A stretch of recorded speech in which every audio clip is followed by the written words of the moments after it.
So hello everyone. My name is Roxanne and I am a recruitment advisor at Course to Career. And today I'm with Michael, who I will be referring to a lot as Mike. So welcome, Mike, and just tell us a bit about yourself and what do you do currently? Yeah, thanks for your time.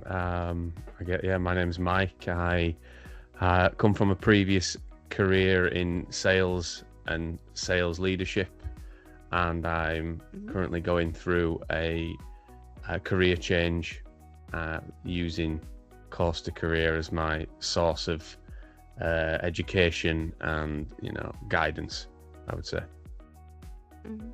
Okay. I'm, Uh, I Sorry, was did going you to want to say, add something? yeah, I was going to say, I don't know if it's relevant, but I when I started the course, I left my role as a salesperson, sales leader, to focus full Mhm. time on my education and career change. Something that I chose to do.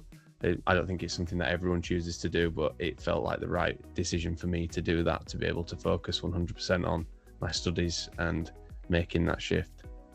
Okay. Okay. So that was quite a good point that you mentioned. So you decided to make the change from sales hmm to IT, specifically the cybersecurity. So tell us what brought that on. What made you decide to make that change? IT and cybersecurity is something that's always been a bit an interest to me. In all of the sales leadership roles that I've had, I've worked for tech companies, and I always found myself gravitating towards the tech people that I worked with. Really Hmm. keen to understand more about how they operated, how they managed the software and the systems that we used, and how those systems benefited the customers. We got a lot of objections from customers around why they couldn't do certain things, and I always Hmm. found it quite interesting to understand why that was, and what we could do to help them to take on board what we were offering. So I've always Okay. had an interest in it, but it's probably from my career being around those types of people that had Hmm. that experience in those industries that I felt it was something that I could do as a career as well. Hmm. So you did settle with Course to Korea to do this program with. So we are all aware that there are a lot of different organizations that offer this. So what was your how was your decision making regarding why did you finally decide on Course to Korea? My decision to choose Costa Career was I had looked at other companies, as you said. Mm-hmm. Mm-hmm. There's a few that do it. What I found Mm-hmm. from the other companies was that their approach to the certification process was they would put you in for the lower end IT Okay. certifications first, Okay. and I was concerned that if I did those certifications, it would put me into a role that I didn't really want to do. And I Okay. felt that to be able to take the leap and build a career actually in cybersecurity, I needed to focus on a course that provided certs for that specific area. Mm-hmm. So that was really my deciding factor in why I did what I did. A lot Mm-hmm. of the other courses would put you in for IT fundamentals, and you'd get the Yeah. certification for that. And I didn't want that to be the crutch for getting a job, because I knew that that really wasn't the area I wanted to go into. I mean, it would be a Mm-hmm. great start, but I Mm-hmm. wanted to kind of skip a step and go straight in at a cyber role. Mm-hmm. All right. So, sales, cyber. hmm Okay. So, would you say that there were a lot of transferable skills that you obtained from sales that managed to help you also to secure this role? Absolutely. I think the biggest one for me Mm-hmm. was being able to speak to people at all levels of the chain of command in a business. Yes. Um, and as I said, I've worked with a lot of technical people, and they're not quite as well spoken, or they don't have the confidence maybe to speak to people at different levels in a business. So I Yes. felt like that would be a big advantage for me when I was given the opportunity to speak to someone and have an interview.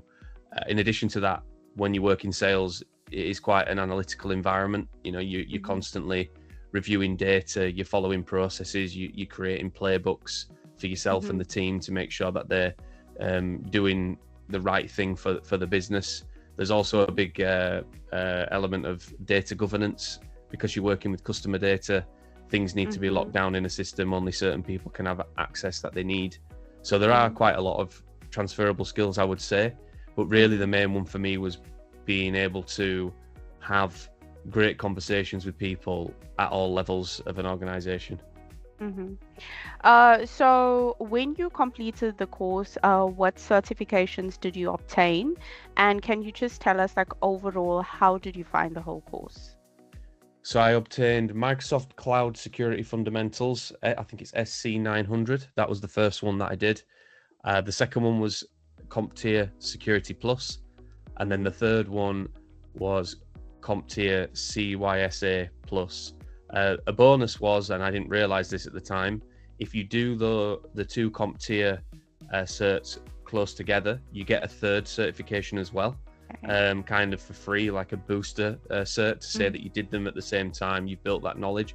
Off the top of my head, I can't remember what that one actually is, but that's something else that you can kind of put on your LinkedIn profile and on your CV if you wish to do so.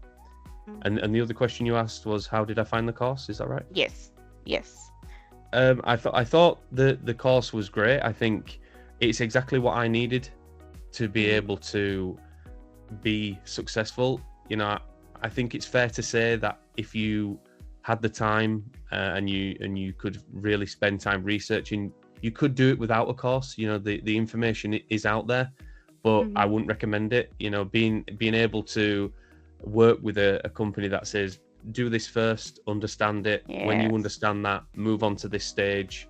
I think if it had been me trying to do it without a course, I would have skipped a lot just to try to get it done as quick as I could, and maybe missed out on some of the fundamental work that you do need to know, but you don't necessarily need the qualification. So I think that was a huge plus for me. Being able to speak to a tutor was also helpful. You know, they're there as a knowledge base. They help you to overcome maybe some of the anxieties you may have around an exam. You know, I've not done an exam professionally for probably 20 years, so it's a big change going back to a school-based environment, and them being able to help you understand how questions are written and how you're supposed to answer them, but also explaining that it's not just about the education. You need to know how to do the job. You know, you can answer questions, but you need to know how to actually do the job. You know, if someone's taking a driving test, they have to do their theory test first, but that doesn't mean they can drive a car.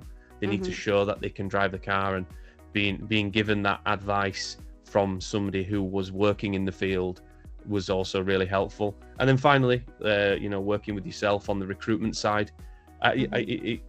My previous career, I'd done a lot of recruitment anyway, but I'd never been in this side of the recruitment and understanding what an organization might be looking for from me, keeping me accountable every week on what I was applying for, you know, helping me identify opportunities.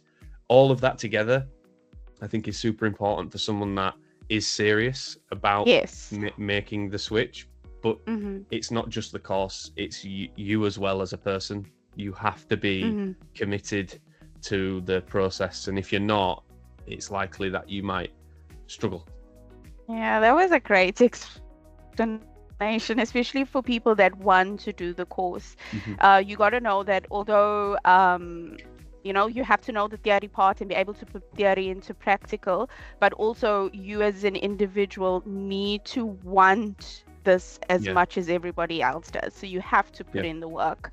So that was a very good explanation there. So really, really well done on securing a role. Can you just tell us, like, what role did you obtain and what would be your responsibilities in this role? Yeah, so the role that I secured is Tier 1 Cybersecurity Analyst. My responsibilities are, the business I'll be working for is an MSSP, so they do the security monitoring for other companies. My role will be to be the first line of support for any alerts that come into the system. Try to amend those alerts to the best of my ability. If I'm not able to do that, then I move up a level to the tier 2 and ask them for support. But it's also to develop processes, build out playbooks, and kind of help them to expand the offering that they already have. But ultimately, it's a level 1 cybersecurity analyst position. Is there room maybe for growth within the organization? I would say right now, the growth will come as the business grows. So it's a startup. They've been operating for roughly 5 years. Okay. The business is growing. They're obviously expanding their team because they're bringing new people in.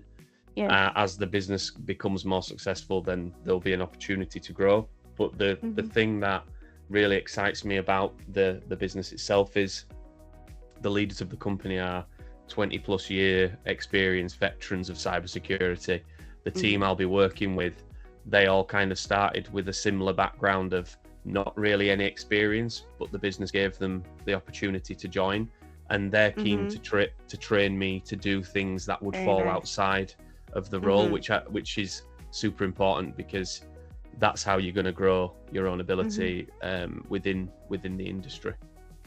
Yes. Is this an in-office, hybrid, remote role? It's fully remote. No. Okay, that's just a bonus. Yeah. Okay, so fully remote, small organization, and as you said, as the company grows, surely there will be room for growth and better opportunities. So congratulations once again. And would you recommend this course? Would you recommend people coming to study at Course to Career?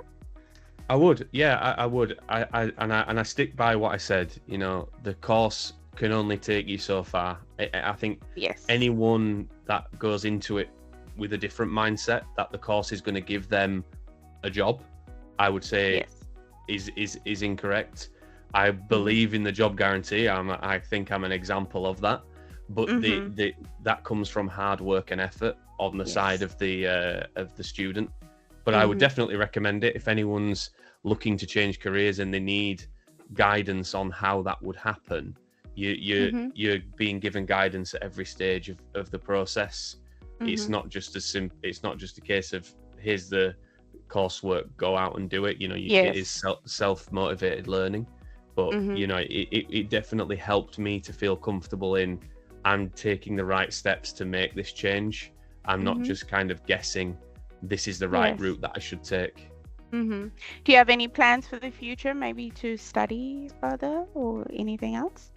Well, the business that I work for, they will support me in taking other certifications if that's what I want to do, and helping. They asked me when I interviewed what area of cybersecurity I was most interested in, and I said it was the security engineering side. So being the one to make changes to systems and processes, and they said that they can help me to learn that and grow. So I'm sure more certifications will come further down the line, but really for me now, it's getting into the job and actually learning what I'll be doing day to day and becoming someone that has successfully changed their career. So congratulations once again, Mike, and us at Course to Career are extremely proud of you, and we wish you all of the best. Thank you. I was wondering, maybe I could give some advice to people. I don't know if that's useful. Yes. I think the best piece of advice that I could give is LinkedIn is your best friend. If you're not using LinkedIn and all you're doing is waiting for a response, you will struggle. The best thing you can do is tell your story to as many people as possible. And I fell into that category because I have got a lot of experience, and the business I spoke to, their biggest concern was, is he going to go back to his old career? Because he's not as senior in this one. And as soon as I was given the opportunity to tell my story and speak to people, they understood. But I wouldn't have had that opportunity if it wasn't for LinkedIn and being able to see the people at the businesses that you needed to speak to, contacting them directly. if I'd have sat and waited, I might have been lucky and got an interview from one of the applications, but you simply have to do more. And that would be Yes. my advice I'd give to anyone. If you're just going to sit and send out applications, you might be waiting a long time, but there's plenty more you can do to secure a conversation, and that's all you need. You just need to speak to someone about what it is you've done. Mm-hmm. The entry level roles, they ask for 2 to 3 years experience, but you don't really need that. That's Yes. just their way of reducing the amount of candidates that they have to speak to. So if you can Mm-hmm. get a conversation with someone and explain what you've done, you've got more chance of being successful in the job hunt. But that is the hardest bit. The job hunt is the hardest bit. Mm-hmm. Yes. So thank you so much. That is surely going to help candidates, because a lot of people feel that they don't really need Yeah, LinkedIn. you do. So that's really going to help as well. Yes, you do. Yeah, You you do. definitely You do. do. You do So need it. You thank do. you so yeah. Thank you so much, Mike. That's And okay. thank you so much for taking the time to have a chat with me. Oh, Okay. you're welcome. Thank you very much for your help, and all the best for the future. All right. Thank you, you too. Bye. Bye bye.